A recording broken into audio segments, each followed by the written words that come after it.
Hey everybody, Jonathan Mark Mendes, Painted Love, and welcome to today's tutorial. I'm going to be working on this gorgeous piece of furniture behind me, which I actually picked up on Marketplace for free. Yeah, for free. Can you believe it? It's amazing. It's probably Edwardian actually. I thought it was Victorian at first, but going by the handles, it's kind of a bit Art Nouveau-y. So probably Edwardian. It's not without its flaws. It's missing a top. There's some bad staining and marks on the top surface. I had considered actually doing a tutorial on how to renovate this back to its original form and keep it looking really beautiful with wood. But having lived with it for 2 weeks in my house against all of my oak and my painted staircase, it just doesn't work.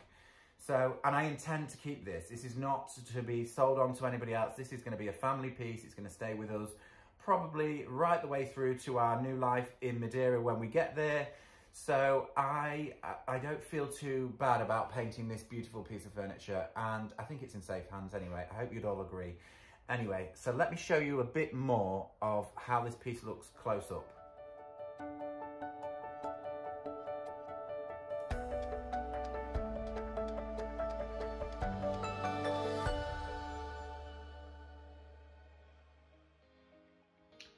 So what we have here is probably a little bit of water damage.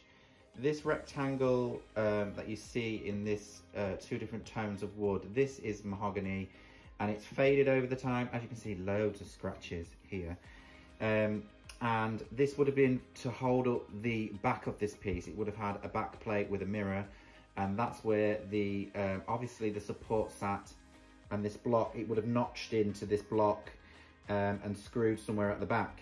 The piece of furniture actually ends here, and as you can see, this bit sticks out so far all the way down. There's another one at the other end right there, and so I obviously don't have a back plate to this. I'm going to take that off. It's just impinging the piece of furniture going back up to the wall closer, and it would look really ugly with a big gap like that down the back. Also, you can see this white frothy stuff. It looks like dust and dirt. This piece of furniture has been thoroughly cleaned already. The top twice. This is actually it's paint. It's been in a spray paint workshop. It was intended to be spray painted. A lovely guy that passed this over to me. He was going to spray paint it, and he's just got not enough time. He's too busy spraying people's kitchens. I'll link him in somewhere at some point on my socials. He's amazing what he does. Another great painter in a different way. Right, let's look at these handles. They're just absolutely glorious. Edwardian most definitely with this pattern, I'm sure. Take a look at this, that little bit of dirt there. Now, I'm pointing that out because that excites me. I know that's really weird. All the way around this handle, that is a build-up of dirt, dust. It's also probably wax when it's been polished over the years. Now, that's something, if I'm going to paint this piece and I want it to look authentically old, and don't forget, Edwardians did paint furniture as well. I want to reapply that sort of tonal stuff in there. It's gorgeous. Yeah, there's a few more little chips and things, nothing that couldn't have been sorted out, but it's going to be softer in its tone with paint. I'll show you this handle because it's kind of damaged. The bit snapped off. Unusually, sometimes the handles go through the piece of the drill through. There's no hole through there. These are all part of, integral of the piece of furniture, but they've gone. So I've been playing around with, I've got a box, let me show you. A box of bits, all sorts of things. These handles have come off other things. And what I've found is I've stripped down another handle. I found these, which I've pincered open. And I'm going to drill through there and close them shut once I've hooked the handle on. And I think actually, if you look at the end of that, it's kind of very close to the end of that. So they'll be good and proper. You know, they'll just have a little bolt on the back, which I'll put I'll do it as close as I can to the inside of the drawer, and it should be nice and secure. There's another one down there to do as well. But really, I'm so lucky to even have these bits as part of the piece of furniture. I'll show you a little bit on the side. This is a major bit of bodging up. There's a piece of wood, pine wood, that's been put into there. And also there's a trim missing off here, and you can see the nails. I don't know what, I think this lip must have come out further. Having said that, I think it probably looks better not as far out. So what I'm going to do is just pull these nails out, sand that off. Again, if I was kept it as wood, I could have stained that back in probably, but the paint should all bring it back to life anyway.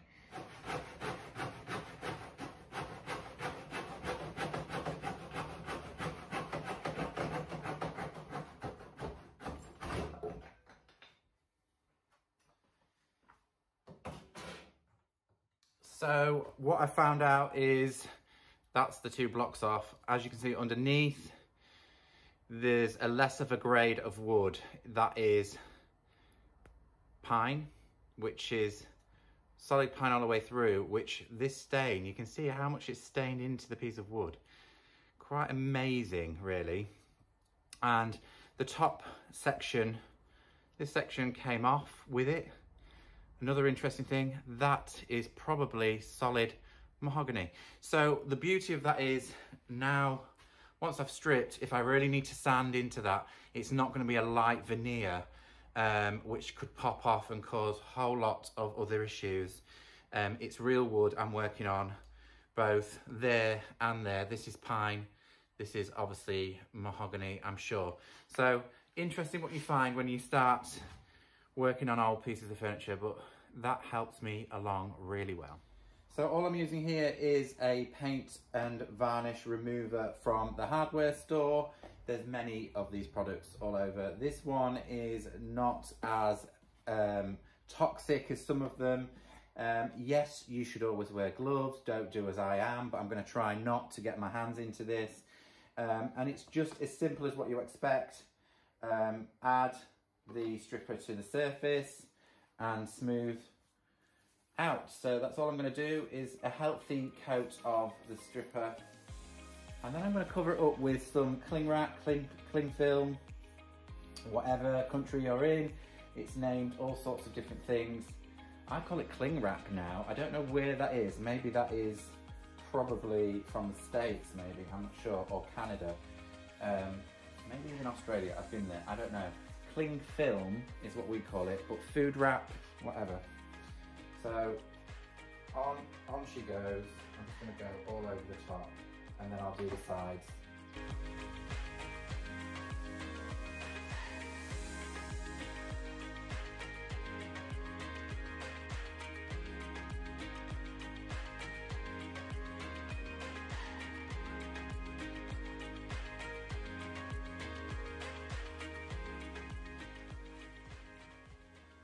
The reason I'm taking away the varnish, if I'm going to stain this with chalk paint, I need it to be an unfinished surface. So it can't have wax, it cannot have wax on the bottom, it cannot have varnish. It will not do what it needs to do with something blocking that. So we've got to remove the finish. The other woodwork is fine, you know, it can stay as is, because it can be just painted over with chalk paint.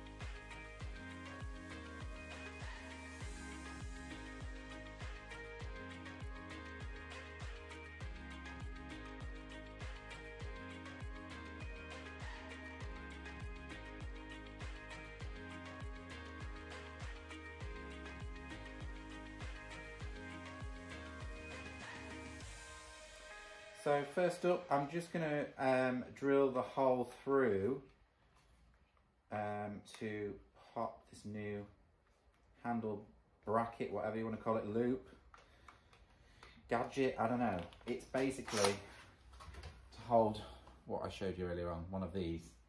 So I'm going to drill a new hole through the timber, right in the centre of where it came from.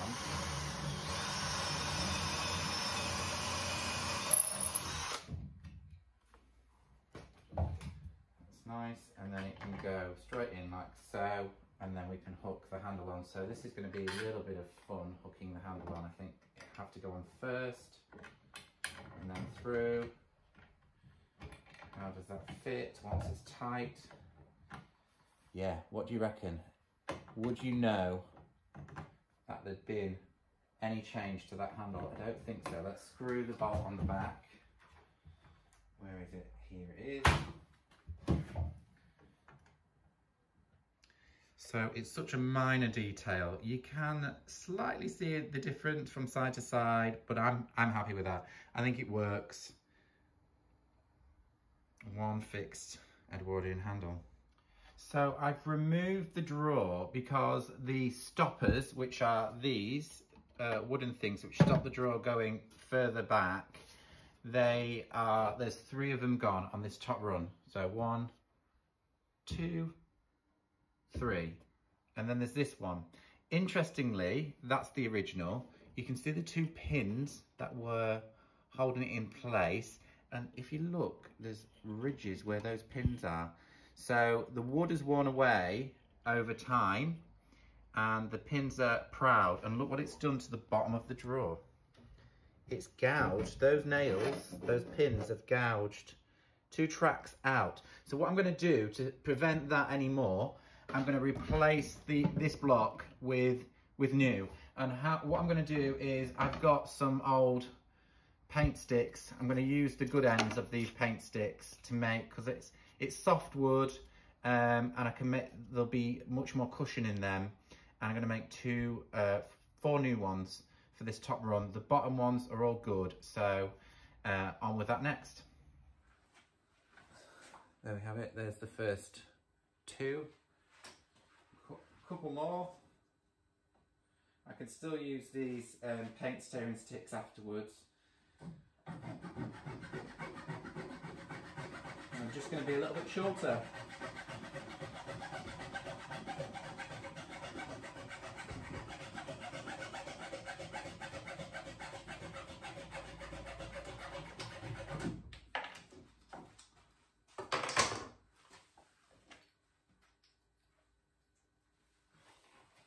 So there we go. That's all we needed, just 4 little blocks to go back into there. Each one will go back in, and I'll measure them out correctly with the depth of where it needs to go into of the wood.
Beautiful, nice and flush, perfect. Another job solved. So the Varnish paint stripper has been on for about half an hour. Whilst I've been doing the other jobs, I'm going to remove the cling wrap and see how good we are at. I think it seems to be lifting. I can see a little bit Yeah, you can already see, look at that. It's coming away with the cling wrap as I peel it back. I think we might be in for a treat of getting this off. It looks great. Perfect, it looks great. Right, that can just go on the floor out of the way, and we're gonna get the paint stripper, and I've got a bucket to just take any of the excess waste up. Sometimes it takes a couple of passes of paint stripper to really get the wax and paint off. This looks like it's coming in almost in one. Yeah, that's nice. Just get rid of it into a bucket.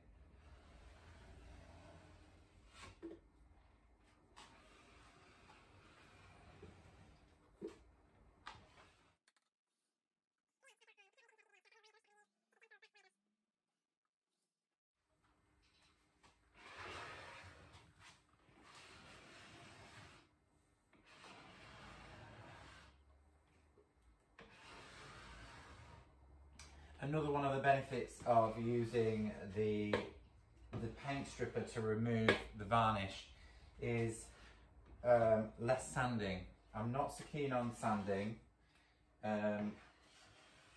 because that means I'm breathing lots of dust if I've not got my mask on, or left in the workshop, because no amount of sand dust is good for you, that's for sure, especially with all these old varnishes that are in, you know, that will be in the dust. I'm going to have to sand, but, you know, obviously I'm thinking about my own well-being when it comes to the air quality in the workshop. So just be careful when it comes to sanding.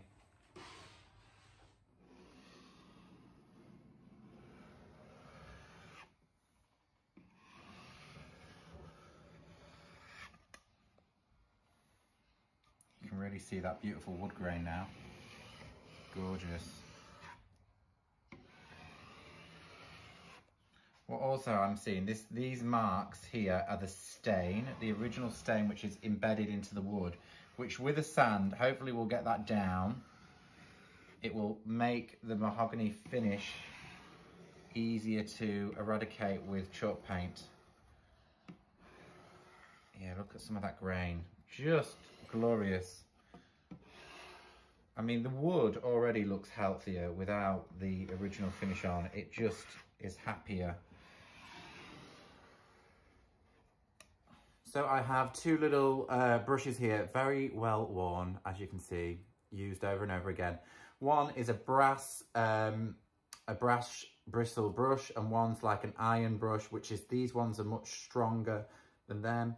That's more abrasive. And there's also a plastic one. So they come in threes, plastic, brass, and like an iron steel wool, like a steel wool brush. And you can grade them down. So I'm going to go with the brass because I know that's probably going to be where it's at.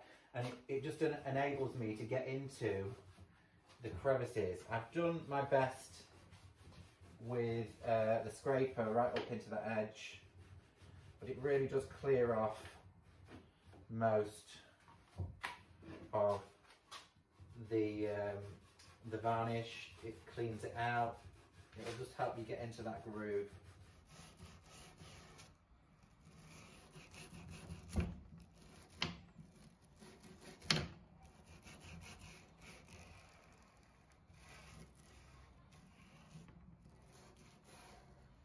See this last little bit of here, it's kind of shiny. You want it to be unshiny, you want to take all that varnish off. Slowly, slowly does it. It's a lovely honey colour underneath. Just take your time. Now I have done this before on a sideboard all over, took all the original finish off, and this is another option. You could take all the original finish off and then just wax it. It is beautiful.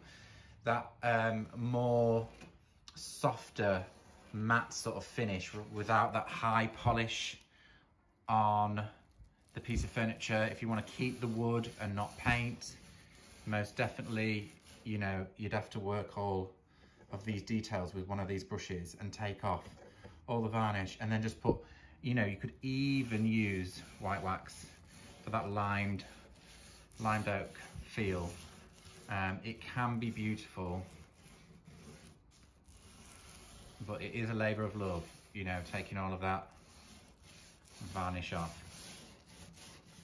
So once your varnish stripper, paint stripper, you've scraped all away, what you want to do really is take some a mild dish soap solution and just give it a quick wipe across to remove any residue before sanding. And obviously don't sand while it's still wet.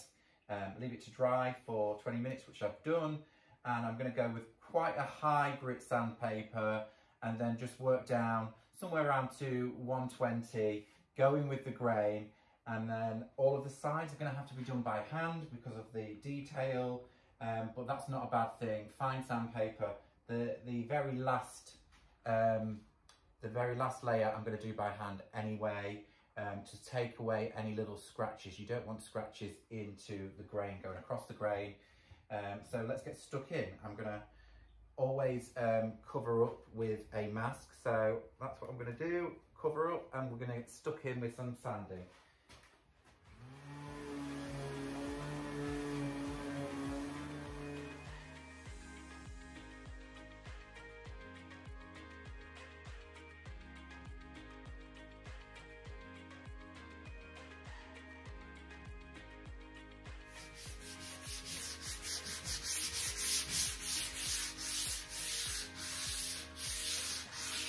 So here we have it with a little bit of elbow grease. The big sander I used with a coarse grit and then built down. And then of course I used a mouse sander with a really fine grit sandpaper just to take out any wiggly marks from the coarse grit sandpaper on the larger tool. And then the final thing is really fine. I've got 120 here, and I'm just finishing off this top with a hand sand, especially for the edges, because getting in the grooves, you can get in there, and it really will give it a silky smooth finish. This tabletop, although it looks really lovely, this colour is gorgeous, it needs paring down. When this gets wet, let me show you. If I take some water to it, can you see there? It deepens, the colour really deepens up. This is just plain water. So we have to really think about the stain that's going to go on this. This is warm red wood, so I'm going to need something with a bit of green in it to counteract the red tones on here, because I want to keep it sort of this colour. Okay, at this point, what you can see here is I've applied a little bit of water to the surface to take a look at the shade of wood. When it's sanded, it looks very pale, it looks beautiful, but it's unprotected, and when you put a top coat on of whatever description, whether it be wax or a lacquer, whatever you choose, it's going to go almost this colour. It's going to go much darker and richer in tone, and I don't want any of this rich red goldeny colour, which mahogany does. So the solution to that is a colour wash or a colour stain, whatever you want to call that, and I'm going to make it using chalk paint. It's something that I've done many times before. You'll have all seen me do it, and I'm using a colour called Versailles. Let me show you, that's that colour. And as you can see, Versailles, it is kind of a greeny, sort of avocado-y, lemony colour. I don't know how you would describe it, but it's definitely got undercurrents of green, and it's very pale.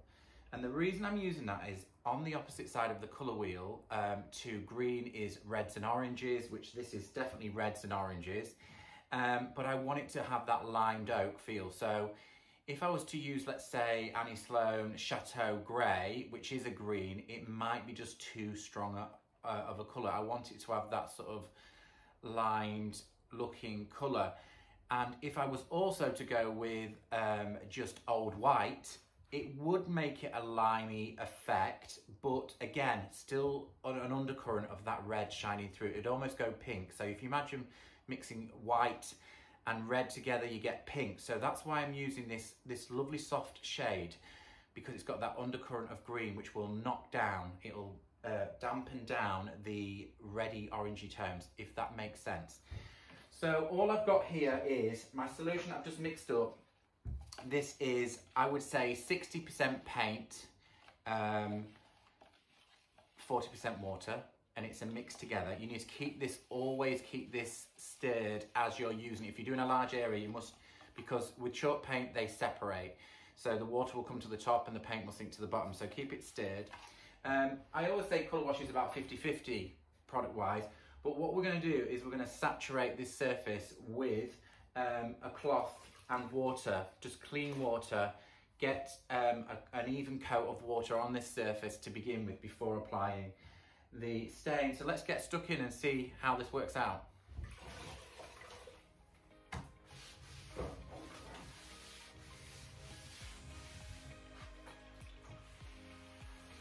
You can be quite liberal with the water at this point. This is just priming the surface ready to receive the stain. What it will do is it will allow you to have a bit more play with your stain. Because wood is porous, if you go straight with the stain, it's going to suck it in straight away, a bit like a sponge. So if you've already got a sponge that's full of water, it can't take any more in. So it can be a gradual process of adding the colour, I suppose.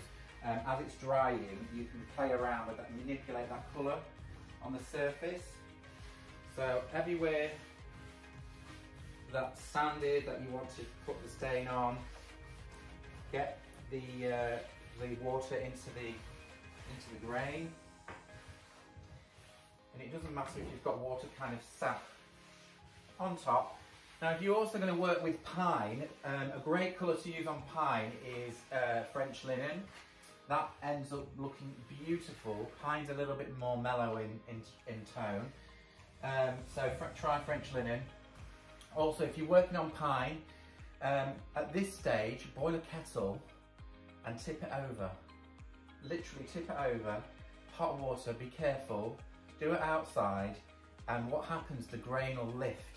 You'll get really lovely grain. It's not as tight a grain as this wood is, and you'll get a variation of tone as it settles back down. You'll get lovely shades. Right, this is the fun part. Let's get some Versailles on. I'm going to start up here where it's much darker,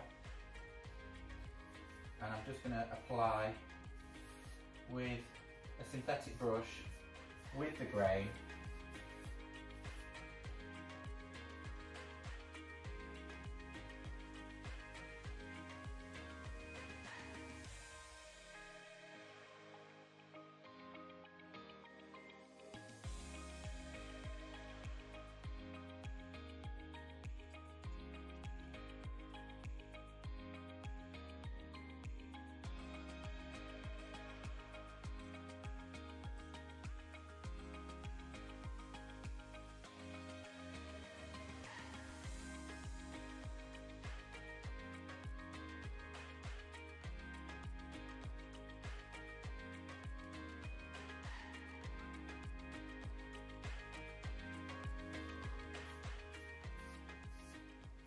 See now, as I'm working the paint, I'm feeling a small amount of resistance. This is as the paint is slowly starting to dry and the wood is sucking in the stain.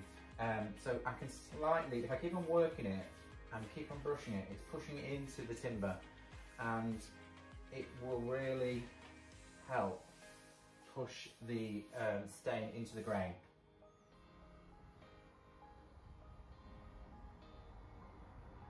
So my wood stain has been dry for nearly 2 hours. I've had my lunch, had a little break and come back to it. On this camera it does look rather flat in tone. I'll give you a quick look now. So there you go, the grain is still there. It will come back with top coat even more, but I'm really happy with how that looks like, just natural, almost looks like a bare pine wood, but it's not. It's obviously mahogany and it's toned down. I feel it works really well. Looks rather strange now with the bottom half, so I'm going to start thinking about colour, what works with this soft muted pale wood. Probably going to go with something like French linen maybe. So let's talk top coat. There are many top coats that could go over this surface, including wax. Wax would be my go-to usually. I'm not going to be using wax today. I've thought about it long and hard. I'm not going to. And the reason that I'm not going to use wax is sometimes wax can get a bit scratchy looking. I want something really durable. This is going in a high traffic area. This is in the hallway. Our car keys go on this. Our bags, our shopping, all sorts of things will hit this sideboard as we enter the house. So lacquer would be a great product to go over the top, either matte or with a slight satin sheen. But I'm not going to go with lacquer either. I've got another product that I've only ever used once and it was absolutely beautiful over natural wood, and that is Osmo oil. It's absolutely gorgeous. Now it does say on the instructions on here you cannot put this over paint or varnish finishes. Well, obviously varnish, a little bit like the stain that I've used. Now I'm going to push the boundaries of this product. I know that Annie Sloan Chalk Paint is breathable. It's such a thin coat. It's going to work. I just know it will work over the top. If it was an acrylic based paint, maybe not. So don't try it that way. It needs to be breathable because this product will breathe. It's kind of like a wax, oily wax based product. So let's give it a shot. So what I've got here for the treatment is a roller tray. I've lined it with some foil because it had another product in it before. Everything needs to be really clean at this point. I've got my Osmo oil, a roller, which is a sponge roller, and a synthetic laying off brush. This is a brush that's kind of thin. So I've given the product a good old stir. You need to keep this stirred as you're using it. I'm going to pour it out onto the roller tray. So a generous amount in there. And we're just going to load up the roller, kind of soak it all in. And we're just going to go for it. We're going to layer it on with the roller.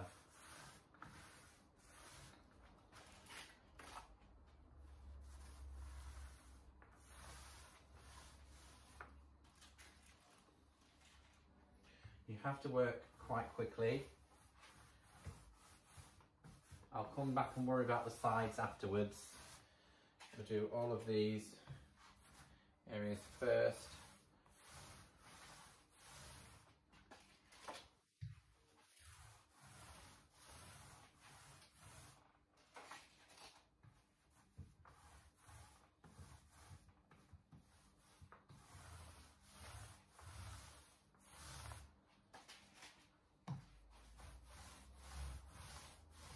This is where you get to see the grain coming back again.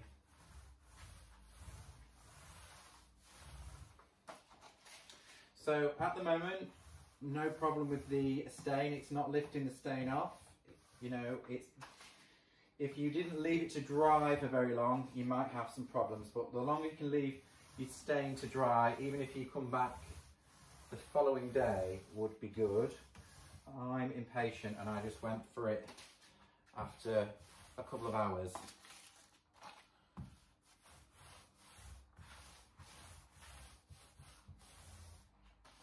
Loading up.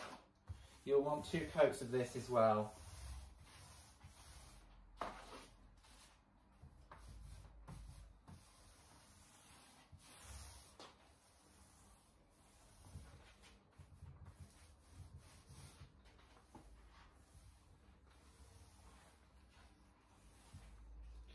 Right, laying off brush.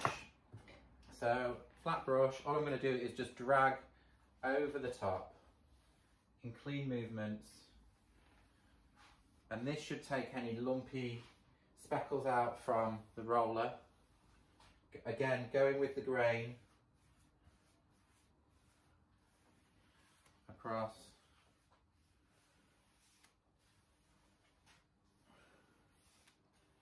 And we just let this absorb into the grain of wood. And this should take about 2 hours to dry. Thoroughly dry, it will take 2 hours. It'll be nearly touch dry in about 20 minutes. And you'll be able to recoat again. There we go. And now I'm going to just work the sides with a smaller brush.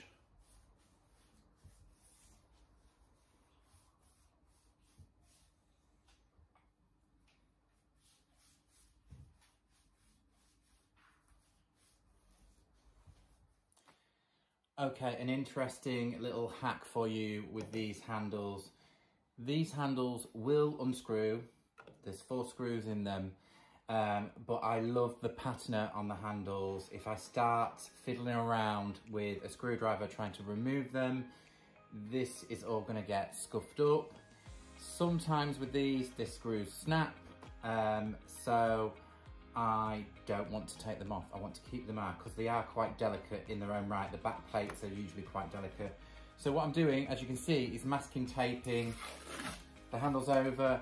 With chalk paint, you can clean up the handles afterwards. You know, if you want to paint up to it, you can clean it up, but this is just going to eliminate some of that effort afterwards. So all I'm doing is sticking some masking tape over the top of the handle, like so, and then just make sure that you burnish with your nail around the edge, right up to the edge like that. Stick it down to the handle.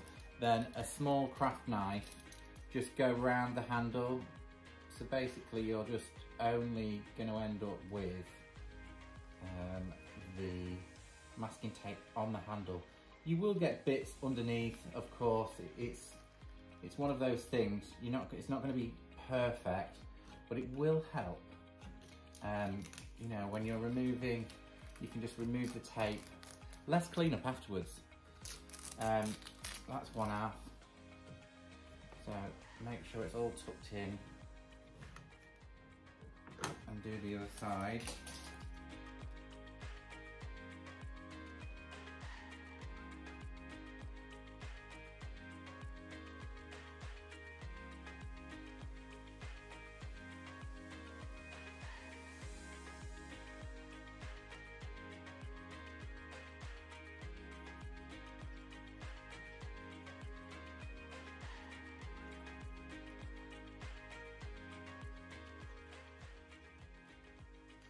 So I've decided to go with the gorgeous French linen. It is such a beautiful neutral shade, and I think it will work really well with the other shades in my hallway. I've got a colour that's kind of between Svenska blue and French linen on the woodwork and around the architriving. So it's kind of close. I want that neutral earthy feel in the room with the natural wood and the painted bottom.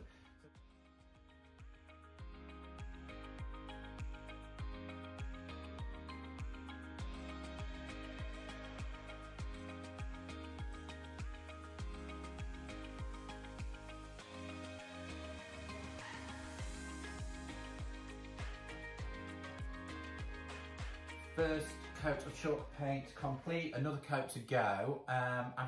Whilst I've been waiting for that coat to dry, I've been having a tea break, and I've just sat back across the other side of the workshop thinking how beautiful is the pared down timber with the very neutral shade underneath. And I've decided to do a full-on U-turn with this project. I was going to go quite heavily distressed, which I'm very comfortable with. But I've decided not to. A shame for you guys, because I'm not going to show you that, but I will do in other tutorials. And the reason being is this piece of furniture with its great bones, because it really has got wonderful bones, is reminding me, especially with this curvy bit along the bottom, it's reminding me of a visit that we had to Sweden, where we visited a castle. Now, this castle had everything inside that was painted. Now, it was a bit like a stately home in the UK, but it was a castle. Very neoclassical in style, and really good pieces of furniture that were all painted. That's why I feel very comfortable with painting good furniture, because it's existed from the 1700s, most definitely in Sweden. The style is called Gustavian. You need to check that out. The name Gustavian is come from a king, I think. I might be wrong. If my memory serves me right. It was named after a king. Really beautiful furniture, all pared down, neutral shades like this. And over the years, these pieces of furniture have distressed themselves, you know, worn out, but not as heavily as perhaps really heavy French sort of pieces, my faded grandeur sort of style. Not quite as heavy as that. So I'm going to pare down the distressing. I'm going to pare down by just using a little bit of dark wax, and keep it kind of very flat and neutral and gorgeous like this. I'm going to post some pictures in this tutorial right now, some of which were from my visit, and some are great examples of Gustavian furniture.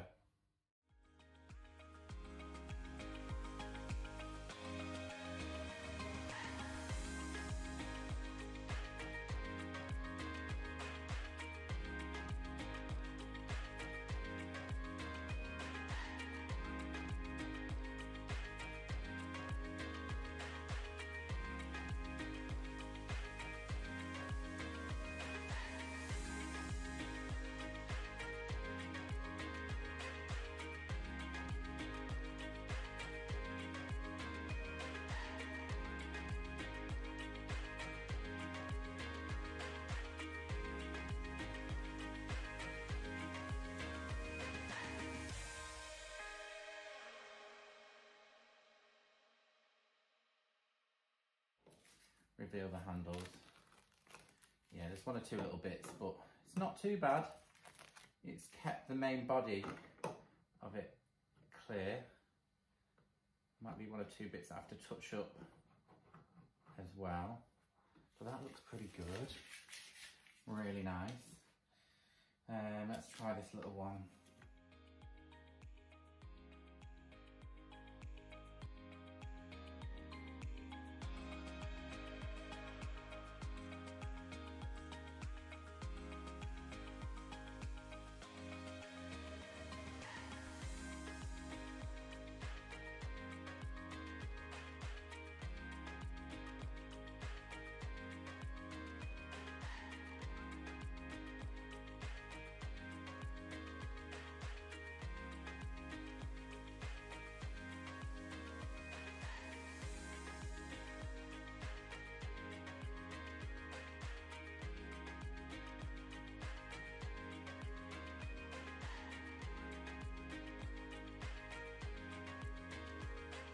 So now that I've decided to go with this style of furniture, Gustavian, and the whole look, Swedish look, I've decided to paint the internal parts of this dresser.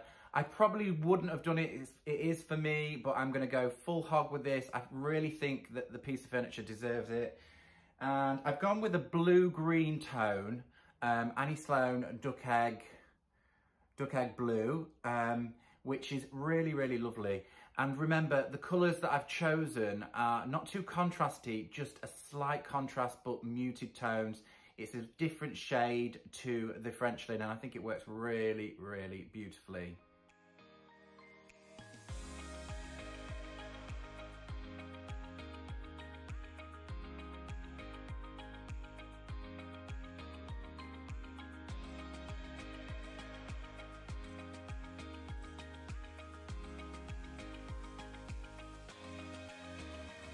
One other thing that I like to do at this point is with the drawers, I am going to wax them, but I am going to wax the side of these drawers first, and the internals of these, because chalk paint is notoriously when it's unwaxed, it's going to be quite scratchy as it goes in and out, which could scratch your paintwork. There is only a fine coat of paint on here, and the drawers had a little bit of give in them.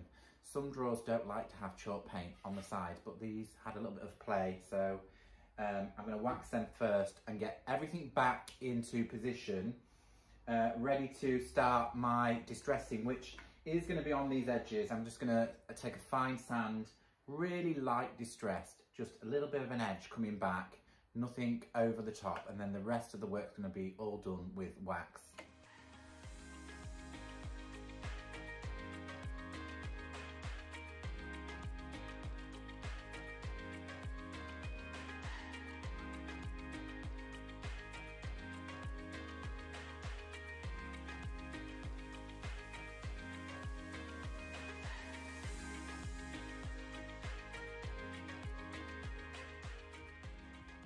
On to the distressing of this project. Now, originally when I intended to do a distressing technique on this project, it was going to be much more distressed, as I mentioned earlier on in the video, and consequently I applied my paint for that end technique. So I applied the paint, a thin coat, and then a slightly thicker thin coat over the top. So when I wet distress, or when I was going to wet distress, I'm not doing that now, it was going to come off in a more irregular way, if that makes sense.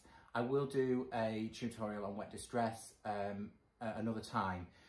Consequently, it means there's quite a bit of a build-up around the edges of the drawers and around the cupboard doors, but I'm just going to make that work to my advantage. What I'm using is one of these foam sanding blocks, a really fine grade, and I'm just literally only going at the edges. It's going to be minimal distressing.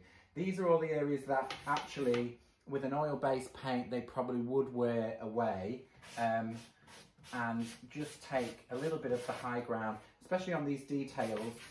It's going to run over with a block. I don't want to overkill it, you know, just the odd bit, because most of this distressing is going to be done with the dark wax. So I'm just literally taking edges like around the drawers here, where I know that it's going to catch with the drawer as it goes in and out. So nothing OTT, just a little bit of light distressing. One of these blocks really do help. A fine grit on one of these blocks. It means that you won't go overkill. And it gives me more of a smoother finish to the whole piece anyway. So once the wax on, it'll look really seamless.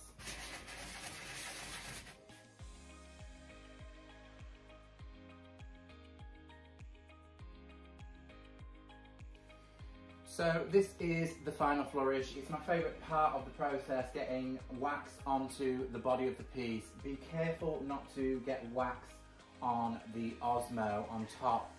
That could mark the actual finish on there.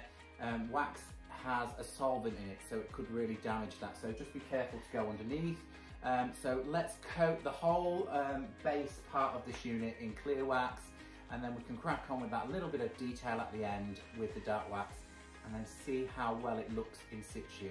Fingers crossed it works in my hallway.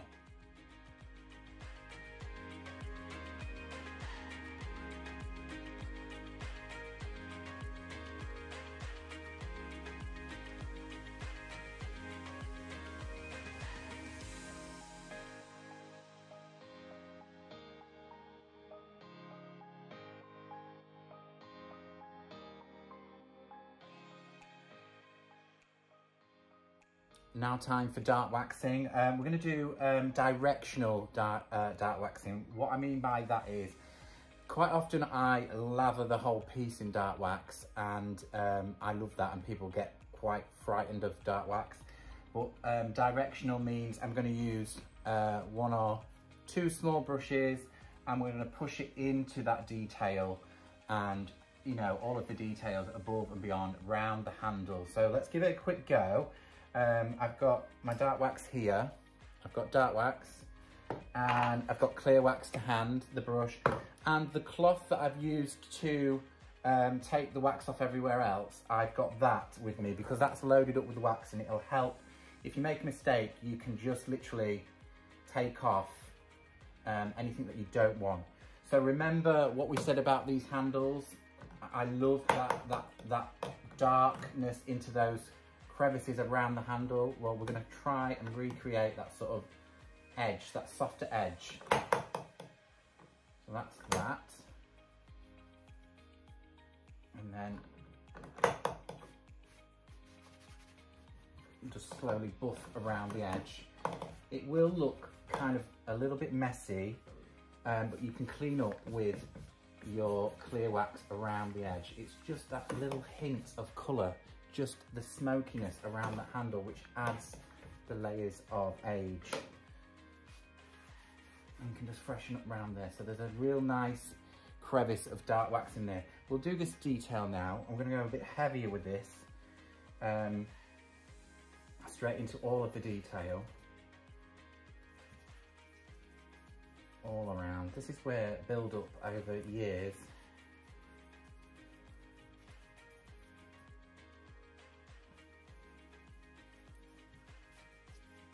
Underneath there, underneath there.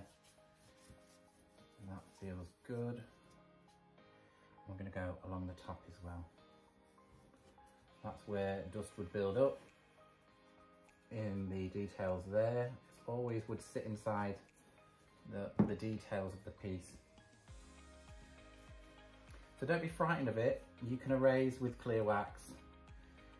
And we're just going to take excess off the top surface and then go back with a brush.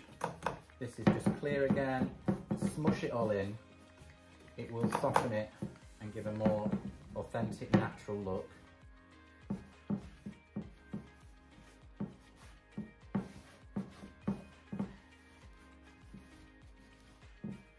Just a real light touch to the details, nothing over the top.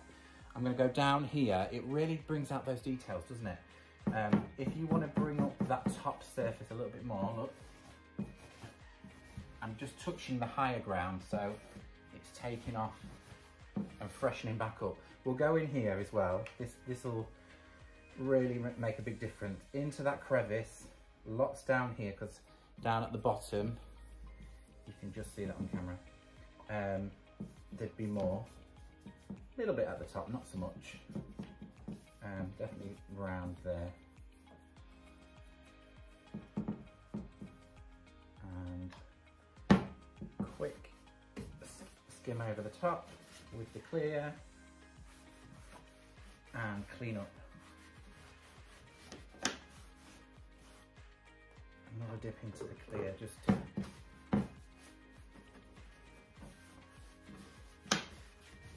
because there's nothing worse than it looking really mucky.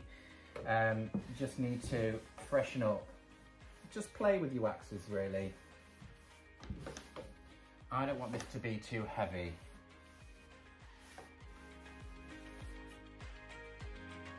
The dark wax just about completes this whole project. I know that this one's been a very long tutorial, but if it's your first time here with me, please hit the subscribe button and the notifications for future reference of new tutorials. Thank you so much for joining me. Catch you next time.